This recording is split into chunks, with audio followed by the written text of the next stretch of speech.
आप दो वजह से अपनी ज़िंदगी को तबाह कर बैठते हैं, एक अपने ठरक की वजह से और एक अपने लालच की वजह से। अस्सलाम वालेकुम, दिस इज़ आबिद अली हैदर और आज हम जो बिस्मिल का रिव्यू कर रहे हैं, जिस एपिसोड का रिव्यू कर रहे हैं, हम आपको बताएंगे कि भाई आगे क्या होने वाला है या जो हो रहा है इसका हमारी हकीकी ज़िंदगी पे क्या असर हो रहा है। जब नुमान एजाज एक ख़ास उम्र का एक एजिड बंदा ये सोच बैठे कि मेरे पैसे की वजह से नहीं, मेरी पर्सनैलिटी की वजह से लोग इम्प्रेस हो रहे हैं, बंदी इम्प्रेस हो रही है, बच्ची इम्प्रेस हो रही है, उससे आधी उम्र की लड़की इम्प्रेस हो रही है, तो फिर बहुत सी गलतफहमियां पैदा हो जाती हैं। जब हम ये समझ बैठें कि हमारी पर्सनैलिटी में जादू है, हमारा पैसा कुछ नहीं है, पैसा तो हमारे पास है ही लेकिन मैं कुछ हूँ, ये नहीं समझ आती कि भाई आपका जो पैसा है वो दूसरों को अट्रैक्ट कर रहा है। आजकल इंसान के पास शक्ल हो ना हो, पैसा हो तो वो दूसरे को इम्प्रेस करने के लिए बेहतर होता है। जबकि हम दूसरी तरफ अगर बात करें कि छोटी उम्र की बड़े बंदे के साथ शादी, वो छोटी उम्र शायद ये सोच रही होती है कि मेरा जो हम उम्र बंदा है वो शायद मेरी ज़रूरियात पूरी नहीं कर सकेगा, मैं जो एक फैसिनेटिंग दुनिया में, एक ख्याली दुनिया में रहती हूँ उसको वो सही तरीके से फुलफ़िल नहीं कर सकेगा, तो वो फिर अपने से ऊपर, अपने से बड़ी उम्र के बंदे को देखती है जो उसकी ज़रूरियात अच्छे तरीके से पूरी कर सके। अब ये दो करैक्टर्स आपने ज़हन में रखने हैं, नुमान एजाज का करैक्टर, हरीम का करैक्टर। कि नुमान एजाज ये समझ रहा है, इस बिस्मिल का मेन करैक्टर ये समझ रहा है कि शायद मेरी पर्सनैलिटी में जादू है, मैं दुनिया का खूबसूरत तरीन बंदा हूँ, जो मेरे से आधी उम्र की लड़की मेरे से इम्प्रेस होगी और मैंने उससे शादी कर ली है। और दूसरी तरफ ये लड़की ये समझी है कि शायद ये मेरे से बड़ी उम्र का लड़का, बल्कि शायद नहीं 100% ये मेरे से बड़ी उम्र का बंदा जो है ये मेरी ज़रूरियात को बहुत अच्छे तरीके से फुलफ़िल कर सकेगा। ज़रूरियात क्या हैं? ज़रूरियात हैं आपका लालच, आपका ज़िंदगी गुजारने का तरीका, मेरा अपना घर हो, मेरा बैंक बैलेंस हो, मेरी गाड़ी हो और मैं बस ख्याली दुनिया में ही रहूं। ये दोनों नुकसानदेह हैं। एक तरफ है ठरक, सिर्फ और ठरक इस चीज़ की कि मैं बहुत डैशिंग बंदा हूँ, और एक तरफ है लालच कि मैं दौलत को हासिल करने के लिए, एक आला मकाम हासिल करने के लिए मैं कुछ भी कर सकती हूँ। ये बंदी जो है वो देख रही है इस बंदी की बीवी को, लेकिन उसके ज़हन में ऑब्वियसली दूसरी तरफ तो पैसे का लालच ही है।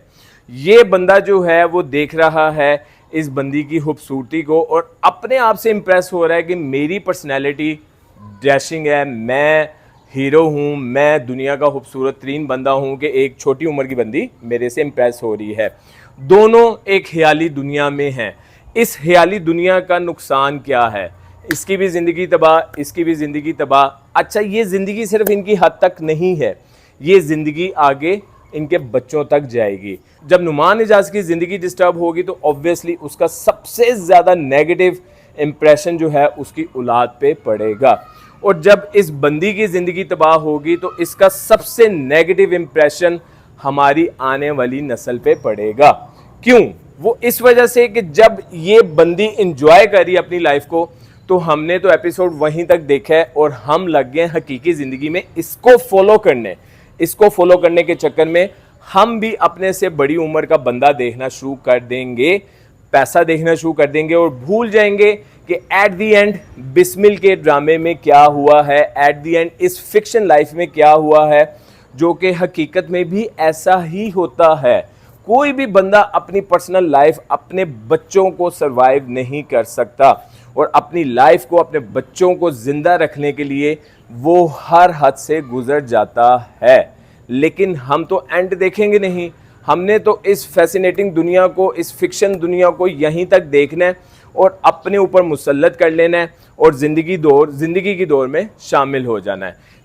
कसूर सिर्फ लड़की का नहीं, कसूर इस बंदे का भी है जो कि 50 साल से ऊपर का बंदा है, शादीशुदा है, अच्छी लाइफ गुजार रहा है, लेकिन हल्का सा वो उसके दिमाग में इस चीज़ का आना कि मेरी बीवी मेरे पे शक करती है, मेरी बीवी मेरे पे तवज्जो नहीं देती, वो अपनी लाइफ में ज़्यादा बिजी है, वो प्यार, वो तवज्जो जब बाहर ढूंढना शुरू करता है तो उसको एक ऐसी दुनिया की तवज्जो मिलती है कि शायद वो समझता है कि मेरे पैसे की वजह से नहीं, मेरी वजह से दूसरे लोग इम्प्रेस हो रहे हैं और मेरे से इंस्पायर होते हैं।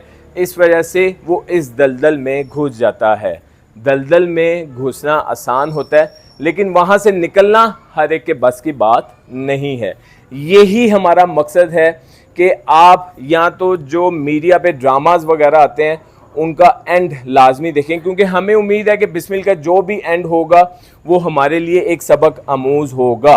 और हमें ये भी उम्मीद है कि इस ड्रामे को देख के जो लोग इम्प्रेस हो रहे हैं, जो बच्चे बच्चियाँ इम्प्रेस हो रहे हैं, वो इस ड्रामे का एंड लाजमी देखेंगे ताकि उनको पता चले कि ज़िंदगी में सब कुछ ठीक चल रहा हो तो आपको इस दलदल में, इस तरह की दलदल में नहीं घुसना चाहिए।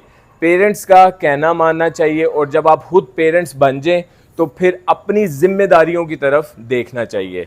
बिस्मिल की फीमेल कैरेक्टर, बिस्मिल का फीमेल मेन कैरेक्टर जब अपनी ज़िंदगी को हकीकी ज़िंदगी में फिक्शन लाइफ को लेके आती है तो वो ये सोचती है कि ये करोड़पति अरबपति बंदा मेरी ज़रूरियात को पूरा कर सकता है, जबकि उसको दूसरी तरफ ये नहीं पता वो शादीशुदा लाइफ है, वो सिर्फ़ और सिर्फ अपनी ठरक की वजह से तेरे से शादी करेगा और तेरी ज़िंदगी भी तबाह होगी, उसकी ज़िंदगी भी तबाह होगी। जबकि मेल कैरेक्टर नुमान एजाज का कैरेक्टर वो ये नहीं सोचता कि अगर मैं इस दलदल में फंस गया तो मेरी अपनी लाइफ डिस्टर्ब हो जाएगी, मेरी अपनी लाइफ तबाह हो जाएगी। और अपनी ठरक की वजह से, ठरक का वर्ड मैं इस वजह से यूज़ कर रहा हूँ कि यही दो चीज़ें हैं, लालच, ठरक, जो ज़िंदगियाँ तबाह कर देती हैं। जब हम एन्जॉयमेंट के रास्ते पे चल रहे होते हैं तो हम नहीं सोचते कि इसका असर मियाँ बीवी पे तो पड़ेगा ही, लेकिन हमारी औलाद पे कितना असर पड़ेगा ये आपकी सोच से ज़्यादा इस चीज़ के ऊपर हमें तवज्जो देनी है। अपना बहुत ज़्यादा ख्याल रखें। अस्सलाम वालेकुम।